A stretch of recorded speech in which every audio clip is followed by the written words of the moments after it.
Wafa is a Syrian-American psychiatrist who was born to devout Muslim parents. She had a life-changing event when she was in medical school at the University of Aleppo in Syria. Her medical school professor was murdered right in the middle of the classroom by members of the Muslim Brotherhood to cries of Allahu Akbar. Well, you can imagine how traumatic that was, and that event led Wafa to repudiate her religious beliefs. In 1989, Wafa emigrated to the United States with her husband and her children. A few years later, she wrote an essay about what was wrong with the Muslim world and the Muslim religion, and it caught the attention of Al Jazeera. And they invited her to come and debate a Muslim imam. This was shown on Al Jazeera TV. And this was picked up by Memory, the Middle East Media Research Institute, and translated, and now it's been seen by millions of people over the internet. You can see it on YouTube. Wafa continues to speak out about the threat of Islam on Capitol Hill to the Department of Homeland Security, Fox News, CNN, Voice of America, all around the world, and venues too numerous to mention. In 2006, she was named as one of the 100 most influential people in the world by Time magazine. And she's working right now on her book, An Escaped Prisoner, Why God is a Monster. Dr. Wafa Sultan. Ladies and gentlemen, I always feel a need to make fun of myself, to laugh at myself in order to cover up, to repress the sadness that deeply implanted in my heart, especially when it comes to speak about women in Islam. Now I am free, but I cannot forget my niece. She was forced to marry her cousin when she was 10. He was over 40. Her marriage was valid and legalized under the Islamic Sharia because Muhammad, the Prophet of Islam, married his second wife when she was 6. He was over 50. I always remember my niece coming back to her father's house, begging her not to send her back to her husband. He would say, in Islam, it is shame for a woman to leave her husband's house. God will reward you for obeying him. At the age of 25, my niece committed suicide by setting herself on fire. She was burned to death, leaving 4 children behind her. In 2002, the Saudi religious police stopped schoolgirls from leaving a blazing building because they weren't wearing the correct Islamic dress. There were about 800 female students in the school building when this tragedy took place, and at least 15 girls were killed, according to Saudi newspaper, which I don't believe. I believe the number was much higher. Because of that, and because of many, many human tragedies that I had witnessed in the first 3 decades of my life, I have decided to fight Islam. Please pay attention to my statement. To fight Islam, not the political Islam, not the militant Islam, not the radical Islam, not the Wahhabi Islam, but Islam itself.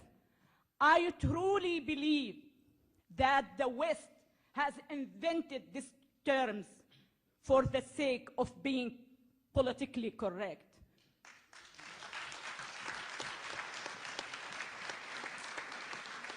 growing up in Syria, I have never heard but Islam.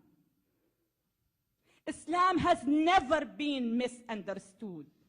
Islam is the problem, but no one is stating the truth. No one is taking a hard look at the root of the terrorism, which is the brainwashing machine called Islam. Islam is not up to me, is not up to any Muslim man or woman. Islam is exactly what the Prophet Muhammad did and said.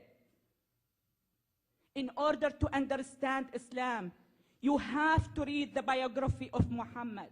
It is very traumatizing. It is very shocking.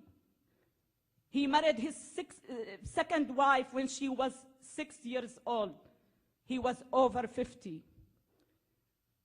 I just came back from France. I debated with a Muslim Pakistani woman. She was the Minister of Women in Pakistan. When I told this fact to my audience, she turned to me and she said, "It is a big lie." She was 9, not 6. It sounds like when a policeman stops you because you're driving over 100 miles per hour and you turn to him and say, "It is a big lie. I was driving 90 miles per hour, not 100 miles. She was 9, not 6. He married his second wife. She was his daughter-in-law. His son was adopted, and at that time it wasn't accepted by the pre-Islamic Arabic culture. So he turned to his followers and he said, "I was told by God that adoption is forbidden. And adoption, believe it or not, has been forbidden in the Islamic culture, just to justify his marriage of his daughter-in-law." His third wife was Safiya. She was a Jewish woman. It was well documented, well written in our school book that he attacked her tribe. He killed her father, her brother, and her husband at the same day he slept with her. That's what I call Islam.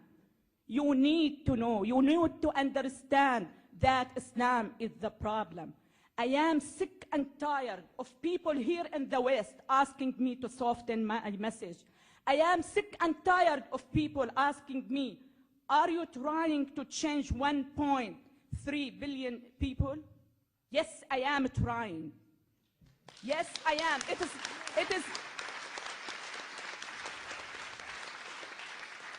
It is not a matter of I am trying. I will change him. I want you to know that the very first value I learned when I came to this great country, that you can do the impossible if you truly believe in yourself. I not only believe in myself, I believe in many million Muslim women like Nooni Darwish and Ayaan Ali. And we are working hand in hand to change 1.3 billion Muslims. They have to realize that they have only 2 choices: to change or to be crushed.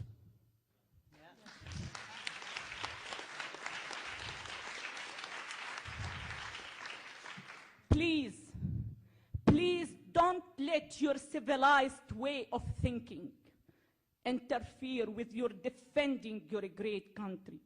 Please, please defend your values. Please defend your freedoms. Defend the heaven you are living in. Don't take anything for granted. I don't. I enjoy every single moment of my American life. Just walking down the street by myself without being accused of being a whore is a bliss for me. Just chatting with my next door male neighbor without being accused of committing adultery is a bliss for me. Having a cup of coffee at Starbucks by myself is a bliss. Please, please don't take anything for granted. Please defend this beautiful country.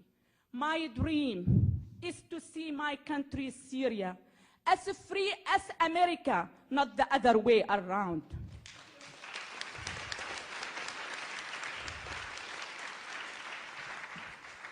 When I was in Syria, I cried a lot.